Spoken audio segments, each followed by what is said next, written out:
اعوذ باللہ من الشیطان الرجیم بسم اللہ الرحمن الرحیم۔ ابلیس تھا کون؟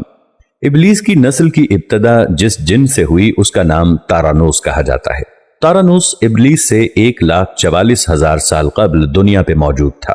تارانوس کی نسل تیزی سے بڑھی کیونکہ ان پہ موت طاری نہیں ہوتی تھی اور نہ بیماری لگتی تھی۔ البتہ یہ چونکہ آتشی مخلوق تھی تو سرکشی بدرجہ اتم موجود تھی۔ اس جنوں کی نسل کو پہلی موت فرشتوں کے ہاتھوں پیدائش کے 36,000 سال بعد آئی، جس کی وجہ سرکشی تھی۔ یہاں پہلی بار موت کی ابتدا ہوئی، اس سے پہلے موت نہیں ہوتی تھی۔ بعد میں چلپانیس نامی ایک نیک جن کو جنات کی ہدایت کا ذمہ سونپا گیا اور وہی شاہ جنات قرار پائے۔ اس کے بعد باموس کو یہ ذمہ داری دی گئی۔ باموس کے دور میں ہی چلیپا اور تبلیس کی پیدائش ہوئی۔ یہ دونوں اپنے وقت کے بے حد بہادر جنات تھے اور ان کی قوم نے چلیپا کو شاشین کا لقب اس کے شیر کے جیسے سر کی وجہ سے دیا۔ ان دونوں جنات کی وجہ سے ساری قوم کہنے لگ گئی کہ ہمیں اس وقت تک کوئی ہرا نہیں سکتا جب تک شاشین اور تبلیس ہمارے درمیان موجود ہیں۔ ان دونوں کی وجہ سے قوم کے جنات آسمان تک رسائی کرنے لگے اور تیسرے آسمان پر جا کر شرارت کراتے تھے۔ ایسے میں حکم الہی سے فرشتوں نے ان پر حملہ کیا اور عبرتناک شکست دی۔ اسی دوران جب اسرائیل علیہ السلام کو ابلیس نے دیکھا تو سجدے میں گر گیا۔ ابلیس شروع ہی سے ایک نڈر اور ذہین بچہ تھا۔ اس میں باپ کی بہادری اور ماں کی مکاری کوٹ کوٹ کر بھری ہوئی تھی۔ اس نے ملائکہ کے ساتھ جا کر توبہ کا باقاعدہ اعلان کیا اور پھر فرشتوں سے فیض علم حاصل کرنے لگا۔ علم حاصل کرنے اور ریاضت کا یہ عالم تھا کہ پہلے آسمان پہ عابد، پھر دوسرے آسمان پہ زاہد، تیسرے آسمان پہ بلال، چوتھے آسمان پہ والی، پانچویں آسمان پہ تقی اور چھٹے آسمان پہ قبازان کے نام سے مشہور ہوا۔ یہ وہ وقت تھا جب یہ فرشتوں کو سکھاتا تھا۔ ساتویں آسمان پہ ابلیس بقعہ نور میں رہا۔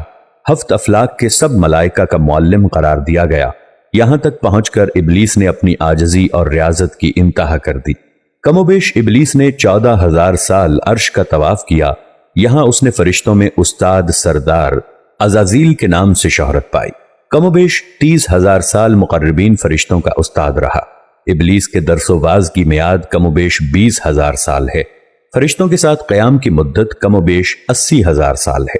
ابلیس کو حکم ہوا کہ داروغہ جنت رضوان کی معاونت کرو اور اہل جنت فرشتوں کو اپنے علم و فضل سے بہرہ کرو۔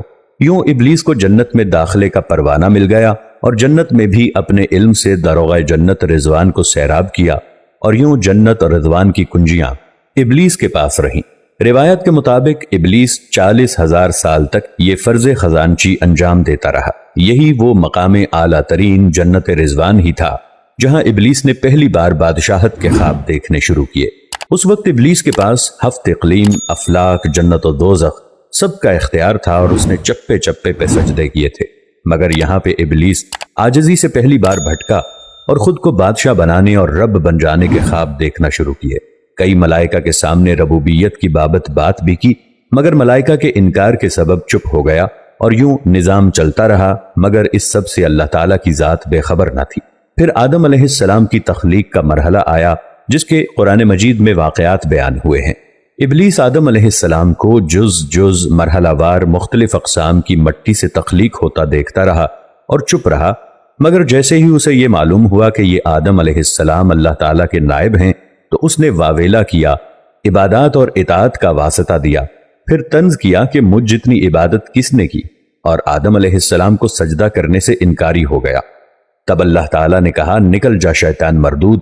لعنتی قرار پانے کے بعد ابلیس نے اپنی عبادات اور ریاضت کا رب کریم سے عوض مانگا، جس پر اللہ تعالیٰ نے ابلیس کو ایک وقت معلوم تک مہلت فراہم کی، جس پر ابلیس نے اولاد آدم کو صراط مستقیم سے بھٹکا کر اپنا پیروکار بنانے کا دعویٰ کیا، جس پر رب کریم نے فرمایا کہ جو متقی اور پرہیزگار ہوں گے تو ان کو گمراہ تو نہیں کر پائے گا۔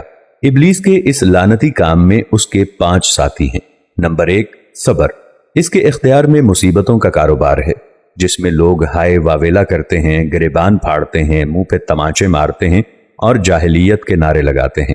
نمبر 2، عور۔ یہ لوگوں کو بدی کا مرتکب کرتا ہے اور بدی کو لوگوں پہ اچھا اور پسندیدہ کر کے دکھاتا ہے۔ نمبر 3، مصوت۔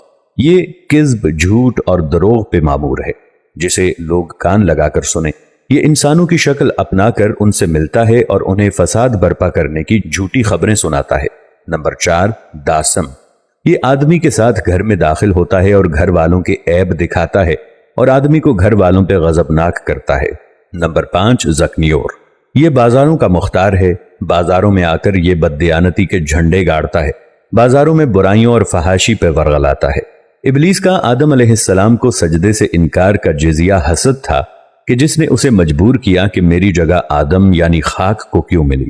یہ اس کا جزیہ تکبر اور غرور تھا کہ میں اعلیٰ ہوں، اور اس ایک سجدے کے انکار کی بات نہیں تھی، بات اطاعت سے سرکشی کی تھی، شرک کی تھی۔